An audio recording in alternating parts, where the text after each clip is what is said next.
नमस्कार। संजय मल्होत्रा साहब RBI governor जिसके लिए जाने जाते हैं, माने जाते हैं, एक प्रोएक्टिव पॉलिसी के लिए एक बार फिर से उन्होंने वही दमदार प्रोएक्टिव पॉलिसी आपके सामने रखी है। शॉर्टेस्ट और स्वीटेस्ट, जी हाँ, ये दोनों शब्दों का आप इस्तेमाल कर सकते हैं इस पॉलिसी के लिए। बेहद छोटी स्पीच लेकिन बेहद मजबूत और बेहद डायरेक्शन के तौर पर एकदम साफ तौर पर आपके सामने आने वाली है। उम्मीद के मुताबिक हमें तो थी, किसी को कम थी, किसी को नहीं थी, लेकिन उम्मीद के मुताबिक ब्याज दरों में की है कटौती 1/4% की, जो बाजार सुनना देखना चाहता था और जिसकी इकोनॉमी को सबसे ज्यादा जरूरत थी। आइए पॉलिसी से रिलेटेड खास बातें मैं आपके सामने रख दूं।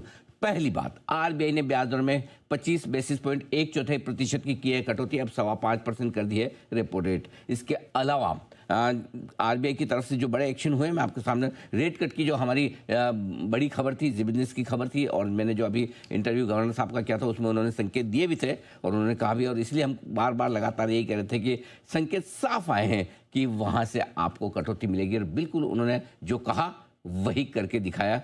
क्रेडिट गवर्नर साहब को। तीसरी बात खास जो है, पॉलिसी का रुख उन्होंने न्यूट्रल अपना बरकरार रखा है, और सबसे बड़ी बात यह कि पूरी मॉनेटरी पॉलिसी कमेटी ने यह सर्वसम्मति से लिया है फैसला।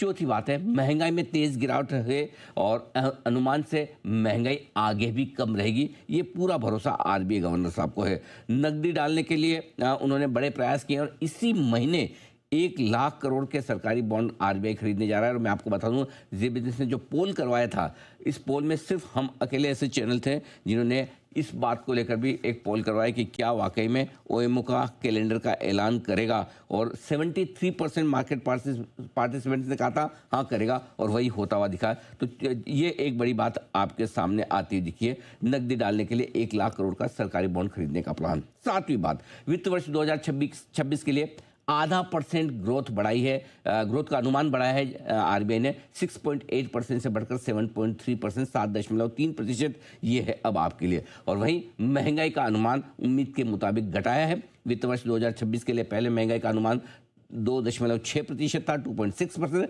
अब घटाकर 2% यानी कि 2%, 60 बेसिस पॉइंट की महंगाई में कमी मार्च 2026 तक, इस पूरे साल के लिए। सोने चांदी में आई हुई तेजी महंगाई का बड़ा हिस्सा है। अगर सोने चांदी की तेजी को हटा दे तो महंगाई शायद और भी कम हो सकती थी, ये गवर्नर साहब ने साफ कहा। और साथ ही इस वक्त सबसे बड़ी बात, देश का फॉरेक्स रिजर्व 688 बिलियन डॉलर के पास, यानी कि 11 महीनों का राशन डॉलर के तौर पर अब भी भारत के पास है, यानी कि फॉरेक्स रिजर्व बेहद मजबूत है। तो ये बड़ी बात है आज आरबीआई गवर्नर साहब की पॉलिसी में। लेकिन एक ही चीज पॉलिसी में जो मिसिंग है पूजा, रुपए पर चुप्पी। आरबीआई गवर्नर साहब ने रुपए पर किसी तरह का कोई कमेंट नहीं किया। अब आप समझ ही सकते हैं, जब पॉलिसी के बाद अब जब प्रेस कॉन्फ्रेंस होगी, सबसे ज़्यादा बातें उसी को लेकर पूछी जाएगी, तो उस पर भी हम ध्यान रखेंगे, नज़र रखेंगे। इस बीच करेंसी मार्केट में थोड़ी सी आप देख सकते हैं 89-90 से हल्की सी कमजोरी 2 पैसे की रुपए में आपको इस वक्त दिखेगी, क्योंकि आरबीआई गवर्नर की तरफ से रुपए की मजबूती को लेकर या कमजोरी रुकने को लेकर या किसी तरह का कोई अच्छा या खराब अब तक कोई स्टेटमेंट आया नहीं। आइए, हमारे सारे मेहमान हमारे साथ हैं पॉलिसी